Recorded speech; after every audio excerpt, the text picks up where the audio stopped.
everyone. Welcome to SaltWire.com. My name is Jason Simmonds, P.E.I. sports editor, and I'm joined by the legendary, iconic, and the one and only Fred the Fiddler MacDonald, sports columnist with The Guardian. And Fred, there's been no bigger sports story in P.E.I. the last few days than the news that came out of New York on May 6th that the Rangers and head coach Gerard Turk Gallant of Summerside mutually agreed to part ways. What were your thoughts on the news? I was absolutely stunned that New York would even consider of not having Gerard Gallant back.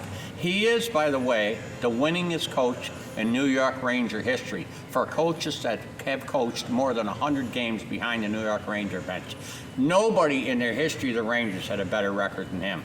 Now, I'll tell you what, 110 points the first year, 107 points the second year. We all know it's what you do in the playoffs. But what a bunch of heartless players, that bunch of New York. Imagine Panarin, $11.5 million is what he's getting. He's sitting on the bench. He get 2 assists in the playoffs. He was invisible the last 5 games. Invisible. Imagine sitting on the bench and looking up the score clock. Shots on goal, Devils 20, Rangers 2. I mean, what if you're the owner sitting up there? What's the coach got to do with that? I never seen such a heartless bunch. It's no wonder the Rangers haven't won in 30 years. It's no wonder. Next haven't won in, 50 years? Same owner. Dolan, how about making changes to your management team and clean up and get a new game plan for how you're going to play in the NHL? But this prima donna's taking in Patrick Kane. What did you do? Nothing. Another guy that was invisible. Of course, you could say that about all the Rangers, because I tell you what, in the four losses to New Jersey in the playoffs, they scored 2 goals. Now, how are you going to win with half-goal game? Now, just figure that.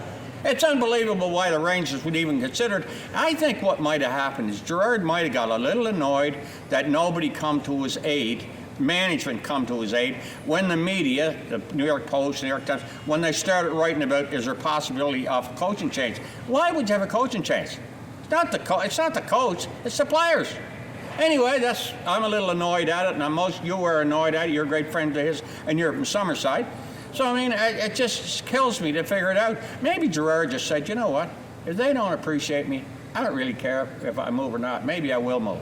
So I don't know when it says mutual. I'm a little concerned about that. The way it was worded, maybe Gerard just had enough and said, you know what, you guys don't appreciate me, I'll go somewhere else. That's just my take on it. I haven't talked to Gerard or communicate with him since the exit, so we'll have to wait and see. You look at other teams in recent years, Fred. You look at Colorado, they missed the playoffs. They stick with Jared Bednar, go on and win the Stanley Cup. Tampa Bay a few years ago gets swept by Columbus in 2019, I believe it was. People thought, okay, maybe John Cooper has run his course in Tampa Bay. They stick with him. Back-to-back Stanley Cups and another trip to the finals. So, I mean, the proof is in the pudding that teams that maybe if you don't press the panic button, sometimes it's not always the fix. But that's what happened. They keep telling us about that. Gerard and the general manager, Chris Drury, and Gerard had a shouting match after the 4th game. Well, they should have a shouting match. Gerard should be shouting at the players, but I don't know why anybody would be blaming Gerard Gallant. You got all these superstars, everybody on the perimeter, the Ranger forwards, all on the perimeter, waiting for somebody to get them the puck.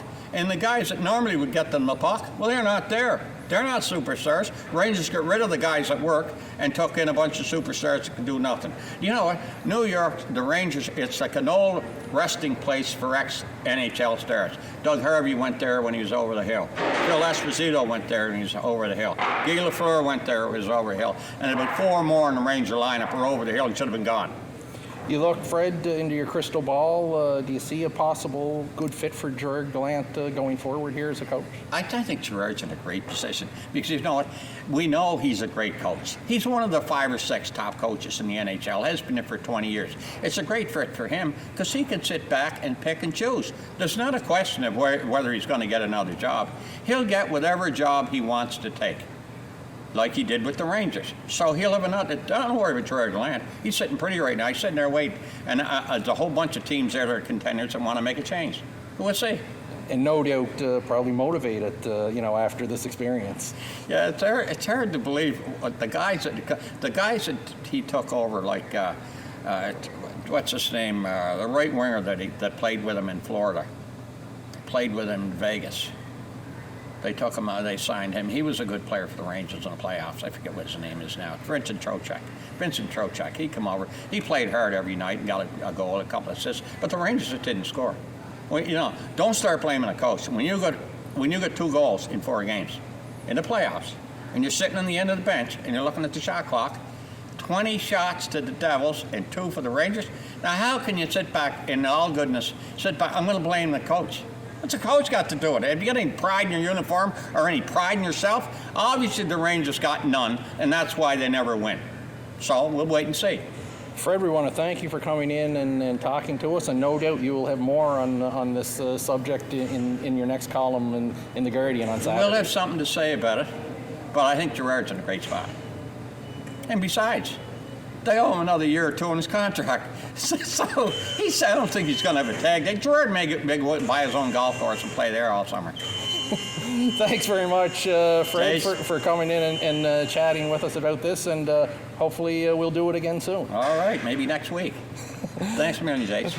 Thanks very much, Fred. And once again, people can read Fred MacDonald's column, Fiddler's Facts, in Saturday's print edition of The Guardian and online at saltwire.com. In Charlottetown, Prince Edward Island, I'm Jason Simmonds for SaltWire.